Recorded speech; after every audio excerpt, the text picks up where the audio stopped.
আজ ২৬শে জানুয়ারি ভারতের প্রজাতন্ত্র দিবস। পাঠ করছি হরিপদ দাস।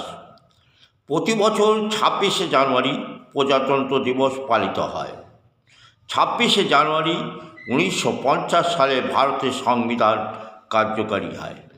Doctor B.R.. আম্বেদকর এই সংবিধান লিখেছেন। ভারতের সংবিধান লিখতে ২ বছর ৫ মাস ১৮ দিন সময় লেগেছিল। ডক্টর বাবা সাহেব আম্বেদকরকে ভারতের সংবিধানের জনক বলা হয়। আমাদের সংবিধান বিশ্বের বৃহত্তম লিখিত সংবিধান। এই দিনে ভারত একটি ধর্মনিরপেক্ষ গণতান্ত্রিক রাষ্ট্রে পরিণত হয়।